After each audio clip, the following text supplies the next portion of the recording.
Let's summarize a few of the ideas of what humans went through during the Holocene and how that leads us into worrying about the future because of our own actions and the associated climate change. Um, Basically, recapping, this kind of figure is done in many ways by many. This is from Tony McMichaels himself, so he's going back to a few million years, Pliocene, Pleistocene, where the various ancestors, hominins as we call them, evolved. So Australopithecus genus here, and the Homo genus, which various uh, species of Homo lineage evolved and disappeared, as we talked about.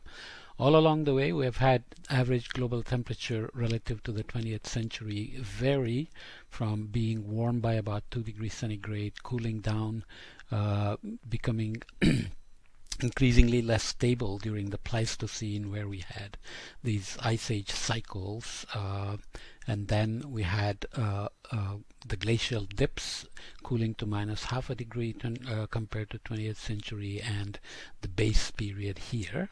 And the Pleistocene glaciations are argued to have affected species in a way to make them more adaptive, because variable climate uh, either selects out those that are not adaptable. It's not the smartest that survive, it's not the strongest, it's the most adaptable. So those who survive are the most adaptable, or the smart ones learn to adapt quickly to these things. So we had 9 glacial periods at 100,000 year cycles coming into the Holocene. And remember also there is a longer time, 50 million year time scale cooling from the end of the dinosaurs to the end of the last ice age, and then global warming is increasing it back up. So in terms of our own arrival and agriculture, it's at the last fraction of a second in these kind of time scales. So it's amazing that we are now so dominant. Can that mean that the past is an analog for the future? As John McNeill says, taking the extra step to get from historical examples to insights about the contemporary world is always tricky. Many a statesman and not a few scholars have slipped up when attempting this step. So there is the old saying that if you forget history, you are doomed to repeat it. And then you also have to be careful in using the past as an analog for the future. Even the Paleocene Eocene thermal maximum we looked at 55 million years ago was a huge abrupt warming, but it was over thousands of years compared to the centuries in which we are doing this. The running theme throughout Holocene, if it wasn't clear, it should have been, otherwise I failed, but food and agricultural production was a running theme throughout. So this figure shows nicely, going back to the beginning of the agriculture, the land use type in terms of percentages and the population growth here shows that agriculture and pastoralism started, and as they kept increasing, population kept increasing, and now we are in the modern period, we have a certain amount of cropland and a lot of grazing going on, with population over 7 billion. And there are projections which seem to miss the point about dropping fertility rates and population growth rates. So the projections for 2050 and 2100 vary from 10 billion to 11 or higher, but there are also projections that say that population will start to decline very soon, including for China and India, which have seen drops in fertility rates already for several decades. Right? Again, related to educating women. So the historical population vulnerability, on the other hand, to climate change, from Hubert Lamb, who has done a lot of work on climate and civilizations. In looking for evidence of climatic impact in the course of history, it's sensible to look most at the marginal areas near the poleward and arid limits of human settlements and activity. For it, there is, for it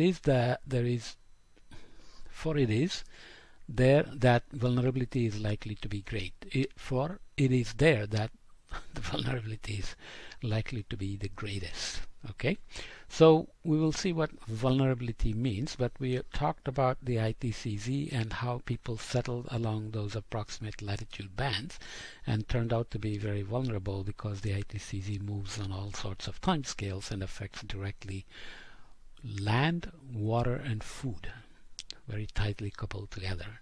In the meantime, since the Industrial Revolution, we've been ratcheting up the warming, and the warmings come with these sorts of patterns. So you can see the Middle East and the Mediterranean regions, which are semi-arid, arid regions, desert regions, they are warming really rapidly, and the polar amplification, where the cloud feedbacks, humidity feedbacks, so-called ice albedo feedbacks, because ice is highly reflective. If you melt it, ocean will absorb more energy and warm the temperatures further and melt the ice further, and so on. Those kinds of feedbacks give us polar amplifications, and there are other dynamic reasons why you have these sorts of patterns with not much cooling, not much warming, or even a cooling here in the North Atlantic, for example. Nonetheless, you have to see what these patterns mean in terms of food production as well.